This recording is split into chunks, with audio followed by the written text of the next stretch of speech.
लड़की ने कहा कि अभी मैं आपको कुछ ऐसा दिखाने वाली हूँ जिसे देखते ही आप शादी के लिए मना कर देंगे। आपसे पहले 2 लड़कों को दिखाया था, उन्होंने ऐसा ही किया। मेरा नाम नितिन है, मैं एक मैकेनिकल इंजीनियर हूँ। मैं स्वभाव से बहुत ही रिजर्व हूँ, इस कारण कभी मेरी लड़कियों से ना ज़्यादा दोस्ती रही, ना ही कोई मेरी गर्लफ्रेंड बनी। अब मेरी जॉब लग गई थी और घर वाले अब शादी की बातें करने लगे। घर पर कई तस्वीरें और बायोडाटा आने लगे। उसमें से मुझे अंजलि देखते ही पसंद आ गई। बायोडाटा से पता चल रहा था कि वो अच्छी पढ़ी लिखी थी।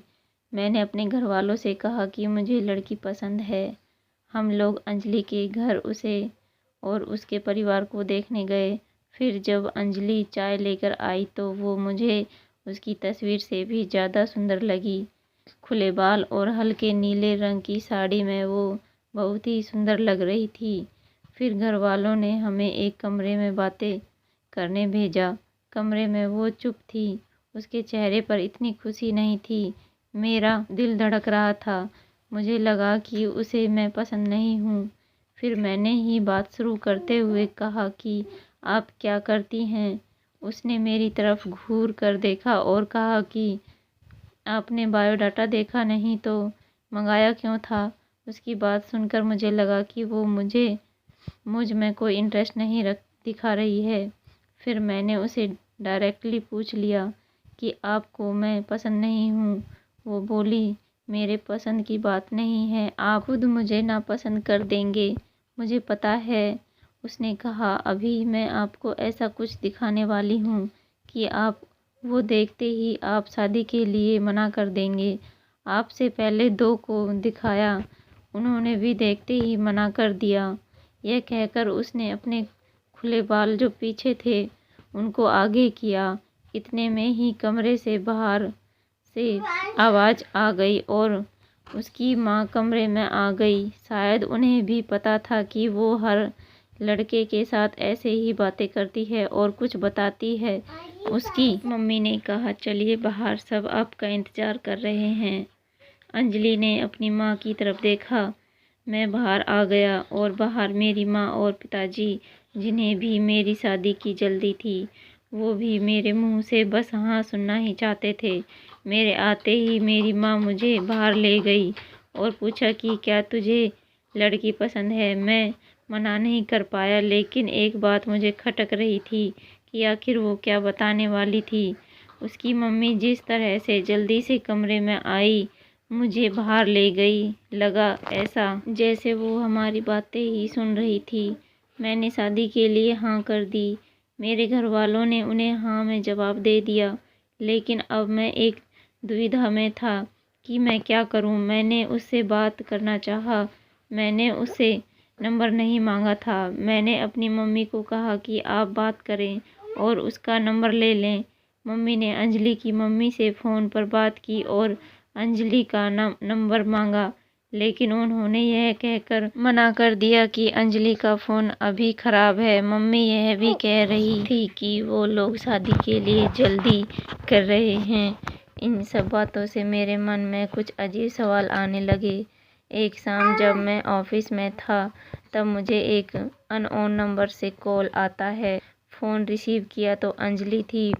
वो बोली कि मम्मी ने मेरा फ़ोन ले लिया है, मैं कुछ बहाना करके अपनी फ्रेंड के रूम पर आई हूँ, उसी के नंबर से फ़ोन कर रही हूँ। क्या तुम मुझे अभी मिल सकते हो? मुझे वैसे भी उससे मिलना था। अंजलि के बताए एड्रेस पर मैं जल्दी से पहुँचा। वो उसकी फ्रेंड का रूम था। मैंने जाते ही पूछा, उस दिन की बात अधूरी रह गई थी और तुम्हारी मम्मी तुम पर नज़र क्यों रख रही है? अंजलि बोली, मैं तुम्हें कुछ दिखाना चाहती हूँ, उसके बाद तुम्हारे सारे सवालों के जवाब मिल जाएंगे। अंजलि आज भी बाल खोल कर आई थी। वो पीछे मुड़ी और अपने खुले बालों को पीठ से आगे की ओर किया। तब मुझे पता चला कि वो क्या दिखाना चाहती थी। उसकी गर्दन पर एक टैटू था, अरुण नाम का। अंजलि बोली, मैं एक लड़के से प्यार करती थी और हम दोनों शादी भी करना चाहते थे। मैंने उसी के नाम का टैटू करवाया था। यह बात मैंने अपने घर वालों को भी बताई थी और वो तैयार भी हो गए थे, लेकिन अरुण ने मुझे चीट किया। वो मेरे अलावा भी किसी और को डेट कर रहा था और वो लड़की पैसे वाली थी, इसलिए उसने मुझे छोड़ दिया। तब से मुझे शादी और लड़कों से एक नफरत सी हो गई थी। उस लड़के को मैंने बहुत प्यार किया, लेकिन उसने मुझे धोखा दिया। तुमसे पहले भी 2 लड़कों को मैंने टैटू दिखाया और उन्होंने सच जानकर शादी के लिए मना कर दिया।